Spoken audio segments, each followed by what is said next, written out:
Hello friends, नमस्कार। Welcome to one day exam target. आप सभी का स्वागत है आपके अपने चैनल वनडे एग्जाम टारगेट पर। जैसा कि आप सभी को पता है, एनसीईआरटी की क्लासेस कंटिन्यू चल रही हैं आपके अपने चैनल वनडे एग्जाम टारगेट पर, जिसमें हमारा टारगेट है पूरे 3000 क्वेश्चंस का।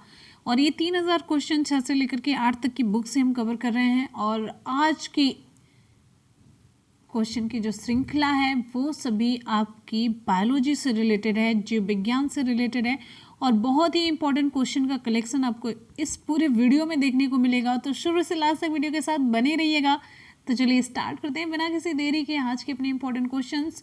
और आप सभी लोग ये देखेंगे पूरे क्वेश्चन को करने के बाद कि एकदम से यूनिक और डिफरेंट क्वेश्चन का कलेक्शन आप यहाँ पर देख रहे हैं और सीख रहे हैं। तो चलिए स्टार्ट करते हैं। क्वेश्चन आप सभी की स्क्रीन पर है, मानव शरीर का कौन सा अंग इंसुलिन पैदा करता है? मानव शरीर का कौन सा अंग है जो इंसुलिन पैदा करता है? तो विकल्प आपका कौन सा सही होगा? चलिए, ऑप्शन यहाँ पर हमारा है यकृत है, अग्नाशय है, तिल्ली है या पित्ताशय है। ऑप्शन कौन सा सही होगा? तो विकल्प यहाँ पर हमारा बी सही हो जाता है, अग्नाशय, पैंक्रियाज। मानव शरीर में इंसुलिन अग्नाशय में स्थित लैंगरहैंस की दीपिकाओं की बीटा कोशिकाओं के द्वारा उत्पन्न होता है। बहुत ही इंपॉर्टेंट पॉइंट मैंने आपको बताया है। जो इंसुलिन होता है अग्नाशय से तो निकलता ही है, लेकिन अग्नाशय में भी किससे निकलता है? तो लैंगरहैंस, ये वैज्ञानिक के नाम पर ये नाम रखा गया, लैंगरहैंस की दीपिकाएं, आइलेट्स ऑफ लैंगरहैंस। तो इन दीपिकाओं की बीटा कोशिकाओं के द्वारा ये उत्पन्न होता है इंसुलिन। ध्यान दीजिएगा, ये आप लाइन याद रखिएगा, ठीक है। अग्नाशय तो याद ही रखना, साथ साथ में अग्नाशय में लैंगरहैंस की दीपिकाओं के द्वारा और वो भी बीटा सेल्स के द्वारा ये उत्पन्न होता है। इंसुलिन है क्या? इंसुलिन एक हार्मोन है। क्या है? इंसुलिन हार्मोन है। ये मानव शरीर में क्या काम करता है?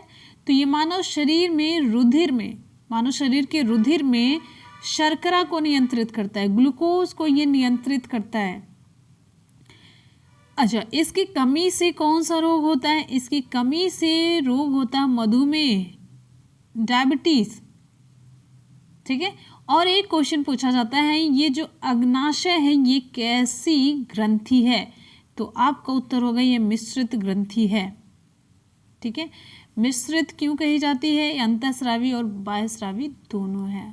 अगले क्वेश्चन पर चलेंगे। नेक्स्ट हमारा क्वेश्चन आप सभी की स्क्रीन पर है, और जितने साथ साथ में पॉइंट बताते चलते हैं वो बहुत इंपॉर्टेंट होते हैं। उससे same to same question exam में पूछे गए होते हैं, वही पॉइंट हम आपको बताते हैं। तो एक बार जितने भी स्टूडेंट वीडियो को देख रहे हैं फटाफट से वीडियो को करेंगे लाइक, और नए स्टूडेंट चैनल को करेंगे सब्सक्राइब, जिससे कि जब भी मैं वीडियो अपलोड करूं आप सभी तक नोटिफिकेशन जाए और कोई भी क्लास आप लोग मिस ना करें। हमारा नेक्स्ट क्वेश्चन है, निम्नलिखित में से कौन सा अंग अप्रयुक्त या क्षतिग्रस्त बिंबाणु को हटाने में सक्षम है? क्षतिग्रस्त बिंबाणु को हटाने में कौन सा अंग सक्षम है? ऑप्शन यहाँ पर हमारा सी सही हो जाता है। ऑप्शन सी, तिल्ली या प्लीहा इसे कहते हैं, स्प्लीन।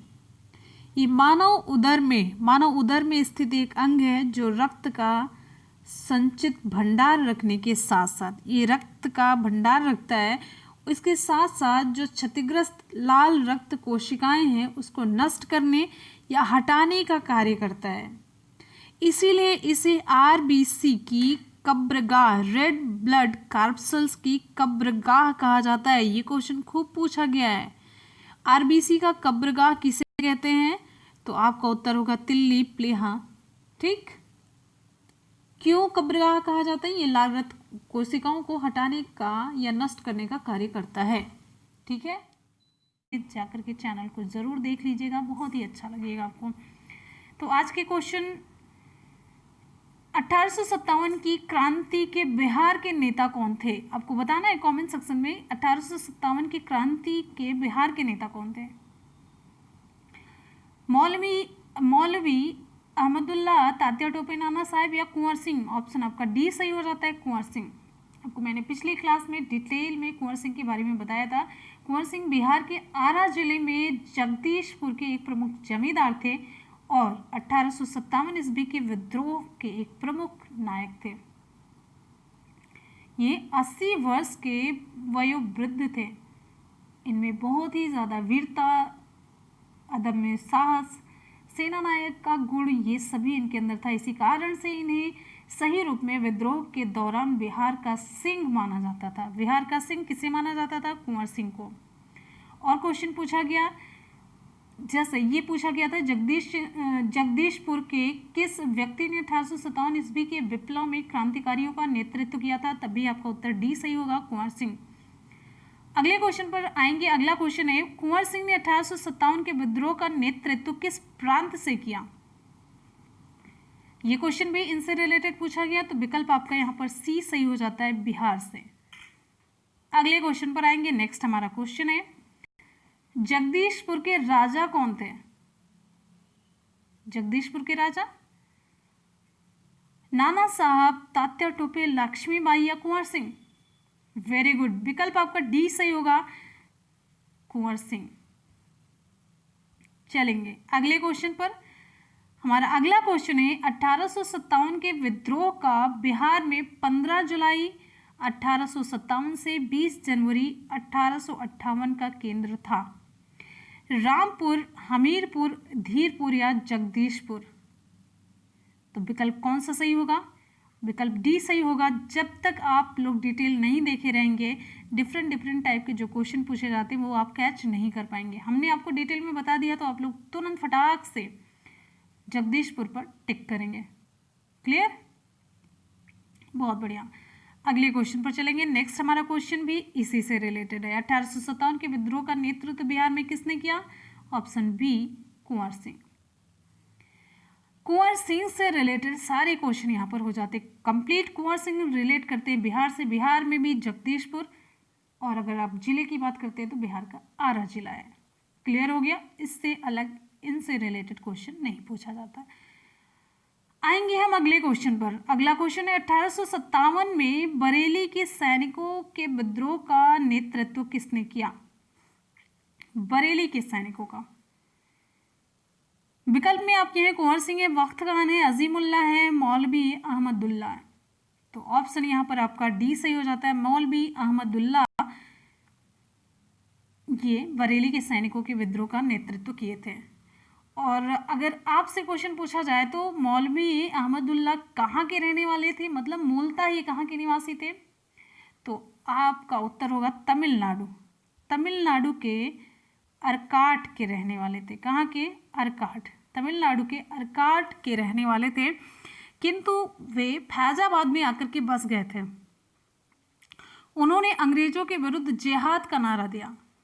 उन्होंने भारत के विभिन्न धर्म के अनुयायियों का आह्वान करते हुए कहा कि सारे लोग काफिर अंग्रेजों के विरोध में खड़े हो जाओ और उन्हें भारत के बाहर खदेड़ दो। ये उनका कथन था। ये क्वेश्चन पूछा गया है। अवध में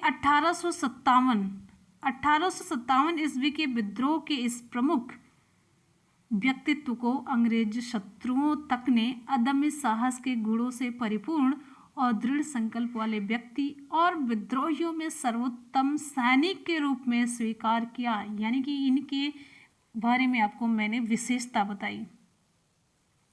ठीक है, और आगे पॉइंट पे हम आपको डिटेल में बताएंगे, उससे पहले देखेंगे क्वेश्चन, फिर उसके बाद आपको पॉइंट बताते चलेंगे। अगला क्वेश्चन है, निम्नलिखित में से 1857 के किस नेता के सिर पर 50,000 का इनाम था? 50,000 रुपए का इनाम किस नेता के सिर पर था? ऑप्शन हमारा कौन सा सही होगा? नाना साहब, तात्या टोपे, कुंवर सिंह या फैजाबाद का मौलवी? तो विकल्प आपका यहाँ पर डी सही होगा, फैजाबाद का मौलवी। मैंने आपको बताया था ये तमिलनाडु के रहने वाले थे, लेकिन बस गए थे कहाँ पर आकर के? फैजाबाद में। तो जब भी फैजाबाद का नाम आएगा तो मौलवी अहमदुल्ला का नाम आपकी जुबान पर आना चाहिए। तो देखिए, जब लखनऊ का पतन हुआ तो उसके बाद वह रोहेलखंड निकल कर भागे और कई स्थानों पर अंग्रेजों का कड़ा मुकाबला भी किए।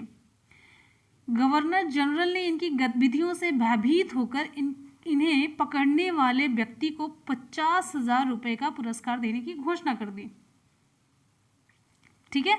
फिर उसके बाद 5 जून 1858 ईस्वी को अवध और रुहेलखंड सीमा पर इनकी हत्या कर दी गई और उस जगह का नाम था पोवाया।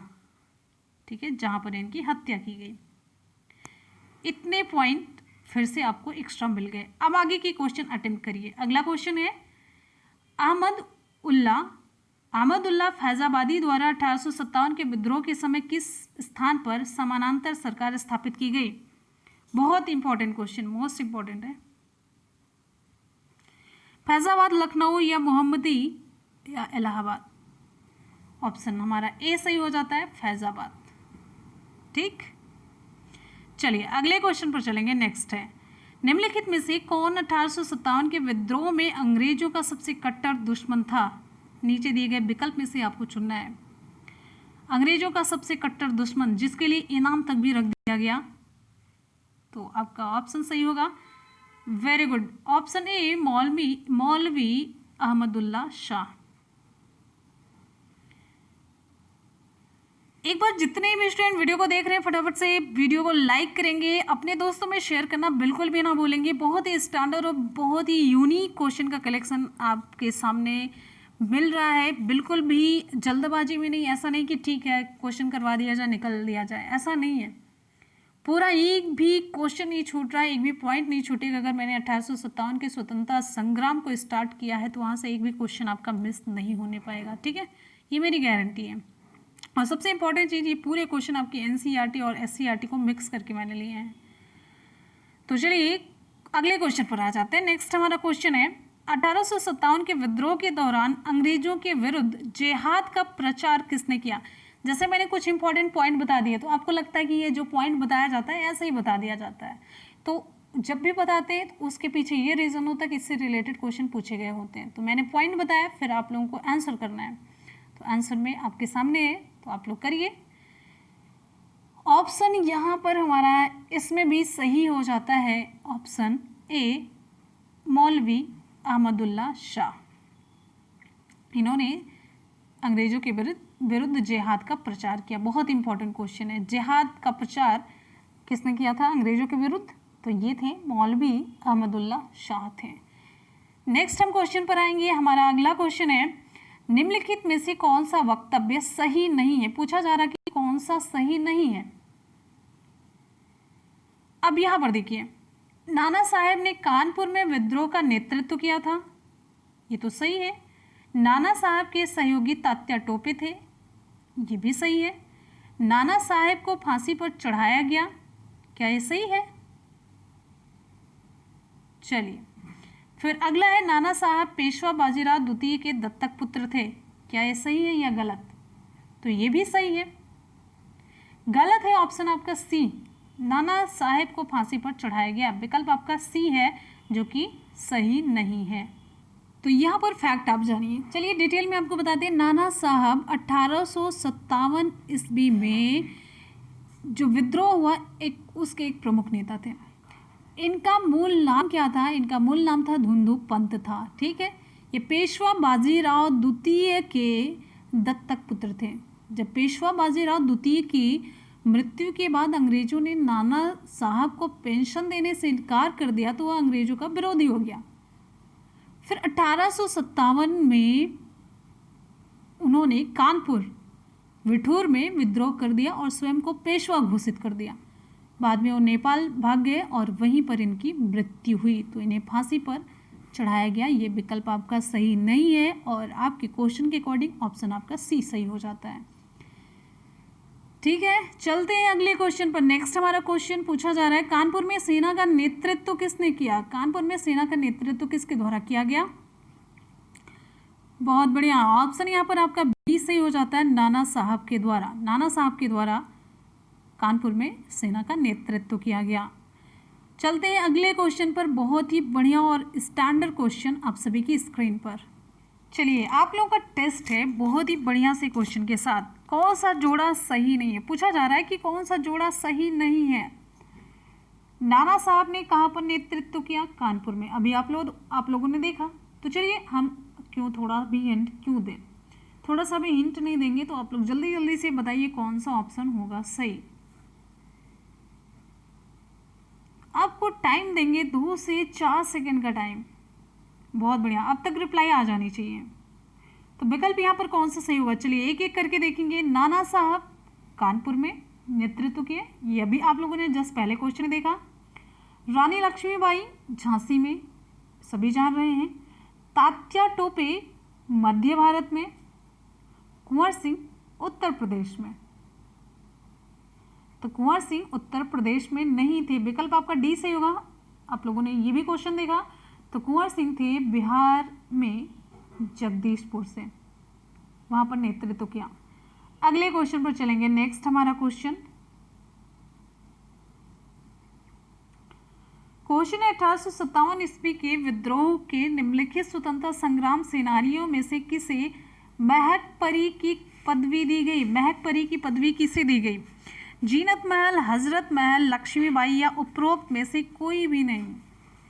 विकल्प यहाँ पर हमारा कौन सा सही होगा? बहुत ही बढ़िया सा और इम्पॉर्टेंट क्वेश्चन है। विकल्प यहाँ पर आपका सही हो जाता है। ये पीसीएस वगैरह में ऑप्शनल हिस्ट्री जिसने लिया था सब्जेक्ट में, ऑप्शनल हिस्ट्री, उससे क्वेश्चन है ये।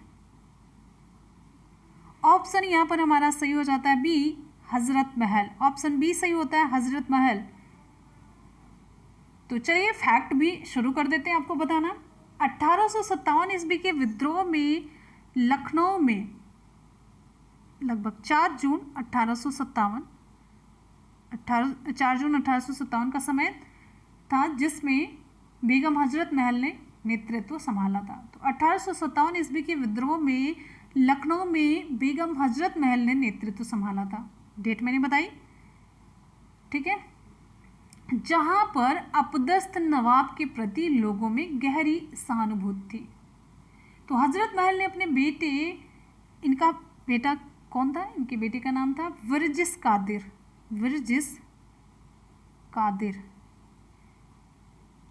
तो हजरत महल ने अपने बेटे विरजिस कादिर को वहां का नवाब घोषित कर दिया और अपना प्रशासन स्थापित किया। सारे महत्वपूर्ण पदों पर मुसलमान एवं हिंदुओं को नियुक्त किया गया। सारे महत्वपूर्ण पदों पर मुसलमान और हिंदू को नियुक्ति दे दी गई। तो बेगम हजरत महल को महक परी की पदवी दी गई थी, जबकि लक्ष्मीबाई ने झांसी में सिपाहियों की कमान संभाली थी और लॉर्ड डलहौजी ने उनके दत्तक पुत्र को उनका उत्तराधिकारी मानने से इनकार कर दिया था और विलय की नीति के तहत उनके राज्य को छीन लिया था। इस फैसले को बदलवाने के लिए रानी ने हर जगह बड़े बड़े अफसर का दरवाजा खटखटाया, बार बार अपीलें की, पर उनकी बात नहीं सुनी गई।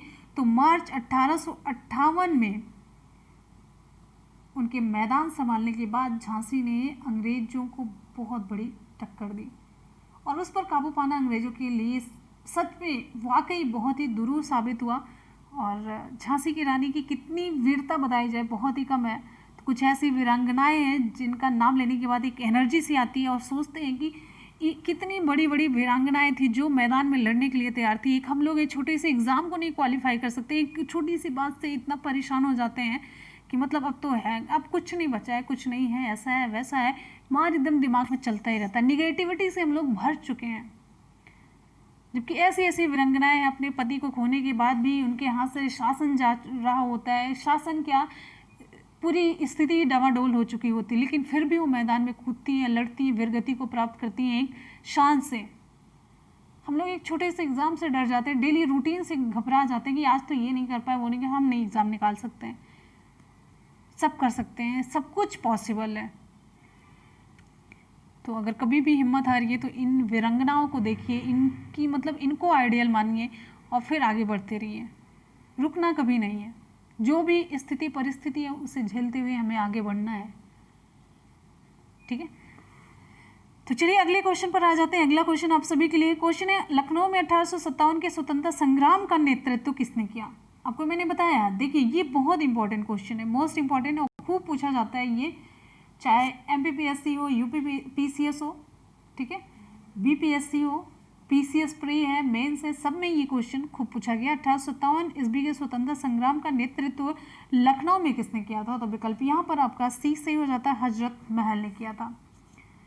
फिर है हमारा अगला क्वेश्चन, लखनऊ में 1857 का विद्रोह इस तिथि को शुरू हुआ। मैंने तिथि आपको बताई है, इसलिए एक एक पॉइंट मैंने बताया, एक एक पॉइंट इसलिए बताया कि आगे वो क्वेश्चन पूछा गया है।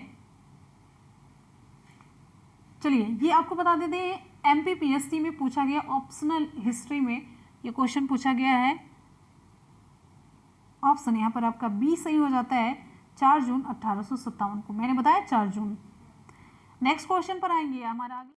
तो यहाँ पर आप लोगों ने बहुत ही डिटेल में देख लिया, केंद्र देखा, विद्रोह करने वाले नेता और दमनकर्ता, इनके नाम देख लिए। यहाँ से क्वेश्चन बहुत पूछा जाता है, मिलान कर दिया जाता है, 100% यहाँ से क्वेश्चन पूछा जाता है, और मैंने आपको एक लाइन में बता दिया, आप लोग फटाफट से नोट कर लीजिएगा। चलते हैं हम अगले क्वेश्चन की तरफ। नेक्स्ट हमारा क्वेश्चन है, निम्नलिखित में से किन ब्रिटिश अधिकारियों ने लखनऊ में अपना जीवन खोया था? किन ब्रिटिश अधिकारियों ने अपना जीवन लखनऊ में खोया था? क्वेश्चन है, देखिए यहाँ पर, जनरल जॉन निकलसन, जनरल नील, हैवलॉक, हेनरी लॉरेंस, तो कौन कौन थे? सभी या फिर एक दो या फिर कौन? आप चुनिए ऑप्शन। ऑप्शन यहाँ पर हमारा सही हो जाता है जनरल नील, हैवलॉक, लॉरेंस। तो 2, 3 और 4 किसमें? विकल्प आपका सी सही हो जाता है। तो इसमें से जनरल नील, हैवलॉक और हेनरी लॉरेंस की मौत लखनऊ में हुई, लेकिन ये जो जॉन निकलसन था, इसकी मृत्यु दिल्ली में विद्रोह को दमाते समय हुई थी। कहाँ पर इसकी मृत्यु हुई थी? इसकी मृत्यु दिल्ली में हुई थी। ठीक है, चलिए आ जाते हैं अगले क्वेश्चन की तरफ। इससे टफ क्वेश्चन नहीं हो सकता, तो अगर टफ और यूनिक और नए क्वेश्चन देखना है तो आप वनडे एग्जाम टारगेट चैनल के साथ जरूर जुड़िए। अगले क्वेश्चन पर आते हैं। नेक्स्ट हमारा क्वेश्चन है, बस आप लोग हमें सपोर्ट नहीं करते कि सभी तक ये चैनल पहुंच नहीं पा रहा है।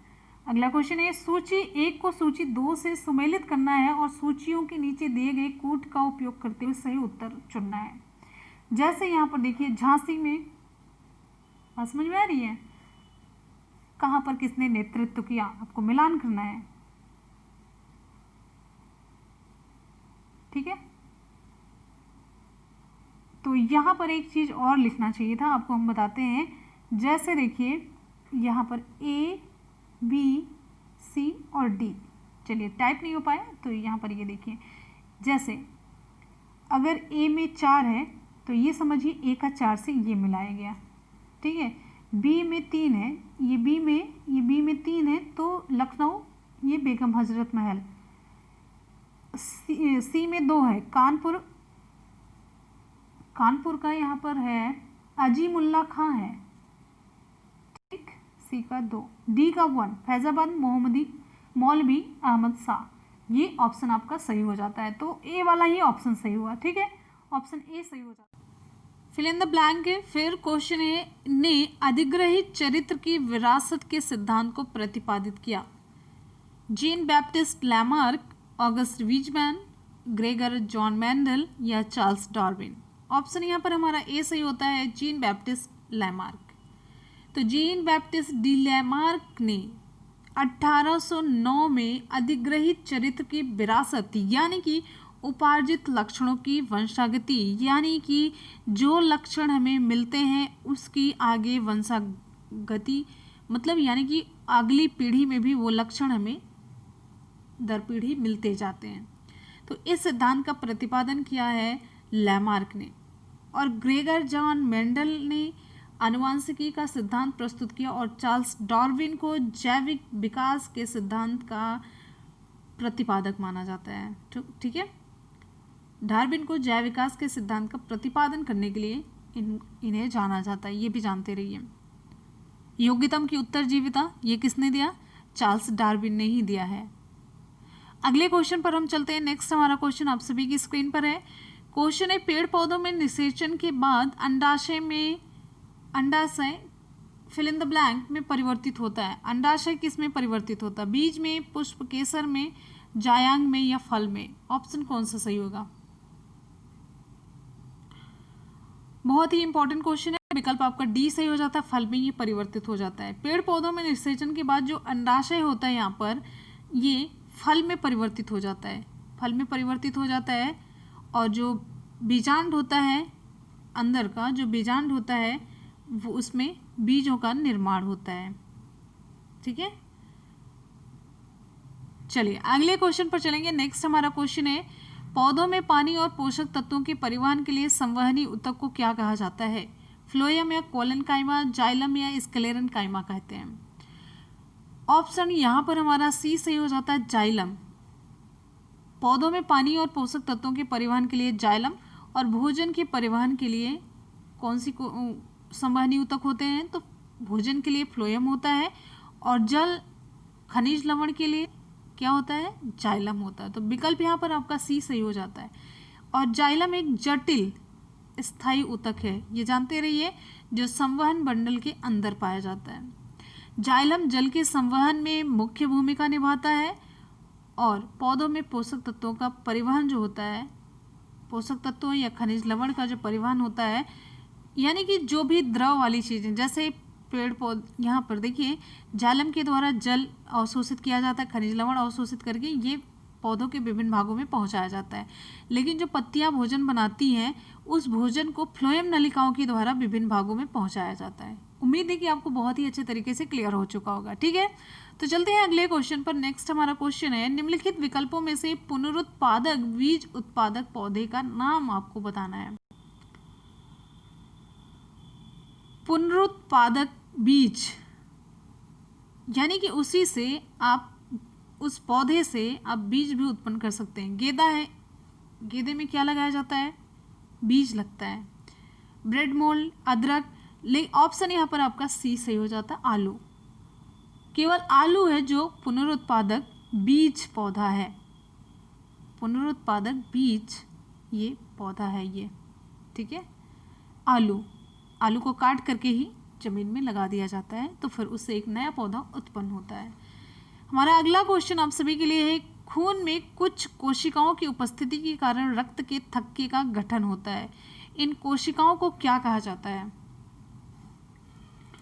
ऑप्शन हमारा है यहाँ पर देखिए, एरिथ्रोसाइट्स होगा, लिम्फोसाइट्स, मोनोसाइट्स या थ्रोम्बोसाइट्स। बहुत ही आसान सा क्वेश्चन है, बस आपको थोड़ा सा दिमाग दौड़ाना है। तो विकल्प यहाँ पर आपका डी सही हो जाता है, थ्रोम्बोसाइट्स। ठीक है, थ्रोम्बोसाइट्स। थ्रोम्बोसाइट्स या जिसे आप प्लेटलेट्स कहते हैं, प्लेटलेट्स या थ्रोम्बोसाइट केवल स्तनियों में, यानी कि मनुष्य के रुधिर में पाई जाने वाली कोशिकाएं हैं। ये गोल होती हैं, अंडाकार होती हैं, प्लेट के आकार की होती हैं, और केंद्रक विहीन होती है। ये क्वेश्चन पूछा जाता है, केंद्रक विहीन होती हैं, इसमें केंद्रक नहीं पाया जाता। इसका मुख्य कार्य क्या है? रुधिर थक्का जमने में सहायता करना। बहुत इंपॉर्टेंट क्वेश्चन है। रुधिर का थक्का जमने में रुधिर प्लेटलेट्स या ये जो थ्रोम्बोसाइट्स होती हैं वो हेल्प करती हैं। चलते हैं हम नेक्स्ट क्वेश्चन की तरफ। अगला क्वेश्चन आप सभी के लिए क्वेश्चन है, जीवित प्राणियों में निषेचन के दौरान नर और मादा गैमीट का संलयन एक कोशिका बनाने के लिए होता है, जिसे कहते हैं, यानी कि नर और मादा जो गैमीट होता है, मेल गैमीट और जो फीमेल गैमीट होता है, वो जो मिलता है उसे क्या कहते हैं? युग्मनज, भ्रूण, डिंब या शुक्राणु कहते हैं। ऑप्शन यहाँ पर हमारा सही हो जाता है ए, युग्मनज कहते हैं, यानी कि जायगोट कहते हैं। युग्मनज, ये जब मेल गैमीट और फीमेल गैमीट मिलते हैं तो जायगोट का निर्माण होता है, फिर आगे भ्रूण वगैरह बनते हैं इससे। तो मनुष्यों में निषेचन की क्रिया कहाँ पर होती है, ये क्वेश्चन पूछा जाता है। तो निषेचन की प्रक्रिया इस तरीके से, यहाँ पर जा करके ये फैलोपियन ट्यूब होता है, यहाँ पर निषेचन की प्रक्रिया, यहाँ पर एग होता है, फिर इधर से स्पर्म जाता है, और फिर दोनों यहाँ पर संलयित होते हैं, मिलते हैं, और यहीं पर होती है निषेचन की प्रक्रिया। ठीक है, और आपको बता दें फिर उसके बाद आगे जब दोनों मिलते हैं तो ये बनाते हैं जायगोट मिलते हैं, फिर उसके बाद आगे की प्रोसेस होती है, फिर भ्रूण वगैरह का निर्माण होता है। जब यहाँ पर और आगे ये कोशिका जैसे 1 से 2 फिर आगे बढ़ती जाती है तो आगे ये प्रोसेस होती है। अगले क्वेश्चन पर चलते हैं। ये क्वेश्चन पूछा जाता है कि ये निषेचन की प्रक्रिया कहाँ पर संपन्न होती है, तो आपका उत्तर होगा फैलोपियन ट्यूब। क्या बोल रहे हैं? फैलोपियन ट्यूब, ठीक, फैलोपियन नलिका। अगले क्वेश्चन पर चलेंगे। नेक्स्ट हमारा क्वेश्चन है, आराम करने वाले व्यक्ति की नाड़ी की दर आमतौर पर प्रति मिनट कितने धड़कन के बीच होती है? फिल इन द ब्लैंक, चलिए लगा दीजिए विकल्प आप सभी के सामने, तो आपको जल्दी से बताना है कौन सा ऑप्शन यहाँ पर होगा सही। ऑप्शन यहाँ पर हमारा बी सही हो जाता है, 60 और 75 के बीच होती है। तो हृदय के जो निलय होते हैं, विशेषकर बाएं निलय के संकुचन से ही रुधिर शरीर की धमनियों में झटके के साथ आगे बार बार बढ़ता है, जिससे धमनियों में कंपन होता है, स्पंदन होता है। जिन स्थानों पर धमनियां किसी कड़े भाग जैसे हड्डियों के ऊपर से होकर के निकलती हैं, तो ऐसे स्थानों पर धमनियों के कंपन को आसानी से आप अनुभव कर सकते हैं। इसलिए देखिए, छू करके हड्डियों को, नाड़ियों को छू करके पहचाना जाता है, तो जिसे हम नाड़ी कहते हैं। आराम करने वाले व्यक्ति की नाड़ी की दर आमतौर पर प्रति मिनट कितनी होती है? 60 और 75 के बीच होती है। क्लियर है? चलिए अगले क्वेश्चन पर आ जाते हैं। नेक्स्ट हमारा क्वेश्चन, एक वयस्क इंसान सामान्य रूप से 24 घंटे में 1 से फिल इन द ब्लैंक कितने मूत्र विसर्जित करता है? 1 लीटर से कितने लीटर 24 घंटे में? लगभग। ऑप्शन यहाँ पर हमारा डी सही हो जाता है, 1.8 लीटर। एक सामान्य वयस्क मानव सामान्य रूप से 24 घंटे में लगभग 1.5 से 1.8 लीटर मूत्र का विसर्जन करता है। और आपसे क्वेश्चन पूछा जाता है मूत्र का जो कॉम्पोजिशन होता है, तो मूत्र में सामान्यतः 95% तक जल होता है, 2% इसमें लवण होता है और 2.5% यूरिया और 0.3% यूरिक अम्ल होते हैं। इसके अलावा एक इम्पॉर्टेंट चीज़ पूछा जाता है, इसमें क्रेटिनिन और अमोनिया भी पाया जाता है। अच्छा, मूत्र का रंग पीला किस वजह से होता है? मूत्र का रंग जो पीला होता है ये किस वजह से होता है? आपको हमने एससीईआरटी में पढ़ाया है कक्षा 6 की जब बुक चल रही थी तब, और आपको अगर याद होगा तो आप लोग कमेंट सेक्शन में जरूर बताएंगे। बहुत ही आसान सा है और ये क्वेश्चन खूब पूछा जाता है, मूत्र का रंग पीला किसकी वजह से होता है? चलिए कमेंट सेक्शन में कमेंट करके फटाफट से बताइए। हम आते हैं अगले क्वेश्चन की तरफ। नेक्स्ट आपका क्वेश्चन है, 1943 में विटामिन के के आविष्कार के लिए किसको नोबेल पुरस्कार दिया गया था? विटामिन के के आविष्कार के लिए। ऑप्शन यहाँ पर हमारा कौन सा सही होगा? चलिए बहुत बढ़िया, विकल्प आपका बी सही हो जाता है, इजी एंड डैम को। इजी एंड डैम, इनका नाम डोइजी है, ठीक है, डोइजी और पूरा नाम है एडवर्ड एडिलीवर्ट डोइजी। एडवर्ड एडिलीवर्ट लिख देते हैं, एडवर्ड एडिलीवर्ट डोइजी। ये एक अमेरिकी जैव रसायनज्ञ हैं। वर्ष 1943 में इन्हें डेनमार्क के बायोकेमिस्ट या फिजियोलॉजिस्ट हेनरिक डैम के साथ विटामिन के और उसकी रासायनिक संरचना की खोज के लिए फिजियोलॉजी या मेडिसिन में प्रसिद्ध नोबेल पुरस्कार प्राप्त हुआ। बहुत इंपॉर्टेंट क्वेश्चन बनता है आपके लिए। और विटामिन के का क्या काम है? विटामिन के का क्या काम है? विटामिन के